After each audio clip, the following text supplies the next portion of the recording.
Here are the 5 reasons you should learn the modes.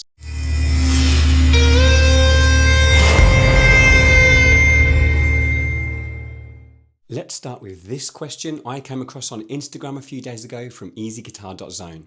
I learned everything by myself, but I never understood why do you learn modes? Explain it to me. I mean, you have C major scale, and then you learn D mode and G mode. He's clearly a very skilled guitarist and his plan is beautiful, but as a self-taught musician, he's asking a very fair question and it's one I get asked a lot. So as a teacher of over 20 years, I'd like to answer that for you now in 5 steps.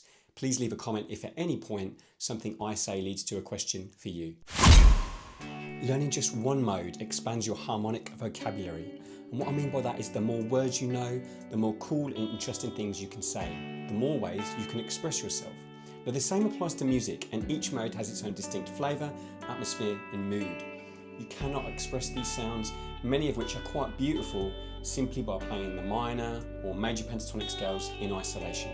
If you want to say more, then learning more words is a surefire way of achieving that, and learning a mode or 2 is a logical way to increase your vocabulary and bring an edge to your playing. Number 2, expand your creativity.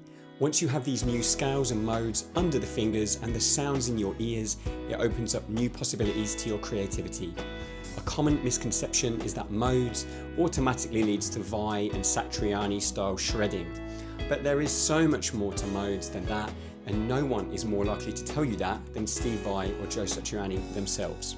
Tag them, ask them. So yes, you can improvise technical solos with these new scales, but if flash isn't your bag, it's not mine, you can equally compose cool sounding melodies or write songs that touch on emotions that you won't find in a blues scale using modal scales and modal chord progressions. And leave a comment if you'd like me to do a separate video on what a modal chord progression is. It is a really interesting subject.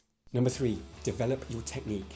As most guitarists will know, a common route to take when learning scales and improvising is to start with a major scale and then major and minor pentatonics. But many of us quickly get comfortable with these, start to feel competent, skilled even, and then become afraid to step outside of our comfort zones and move on to areas we perceive as being more difficult. However, the new combinations of fingerings and patterns that you'll take on when learning a mode challenges your technique and will make you a more versatile guitarist. As a teacher, one of the most common problems I encounter when starting to work with new students, particularly self-taught guitarists who want to go deeper, is that they keep falling back on the same tired licks and patterns when improvising.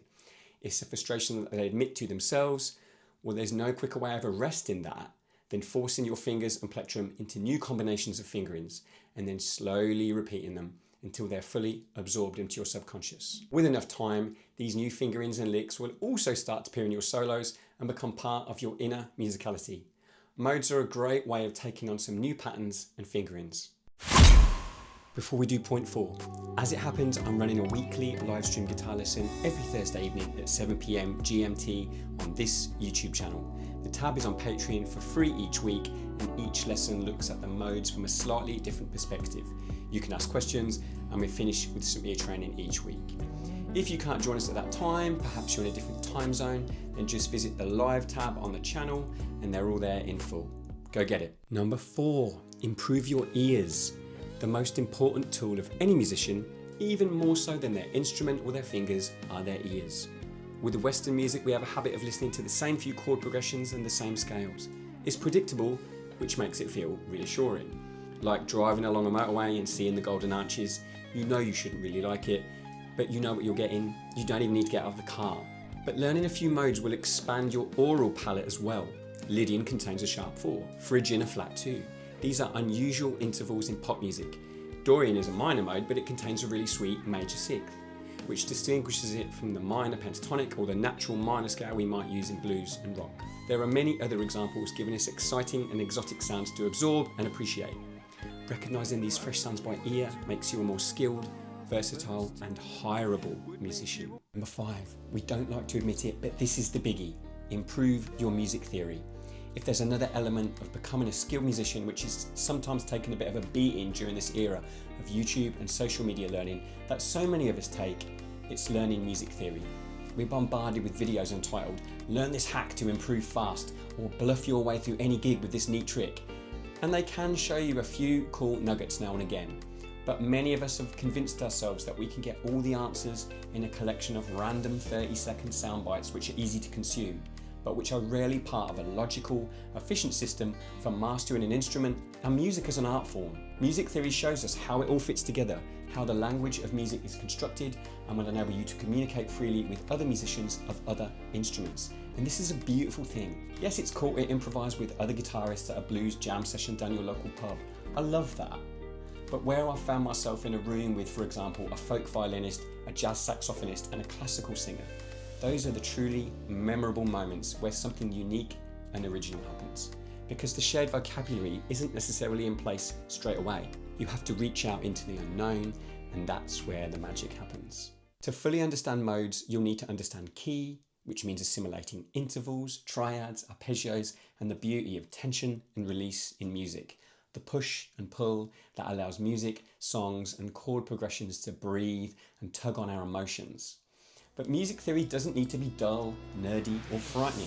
It can be fun, exciting, something that can truly relate to your guitar, which will speed up your learning process, and with a teacher who learns to understand the best way that you learn as an individual. I'm talking to you.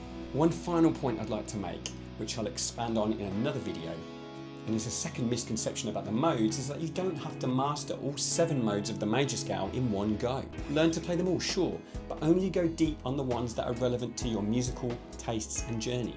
If you're into blues, both Mixolydian and Dorian will prove useful. If you're into jazz, then Dorian, Super Locrian will be great starting points. But if you're passionate about metal, then Phrygian and Locrian will give you bags of dark, exotic sounds to impose over your riffs. So maybe pick one and go deep on it. See what it can do for you, and then once you've seen what a positive experience that's been for you, then by all means start to learn a second. Okay, thanks for watching until the end. Drop us a like, don't forget to subscribe.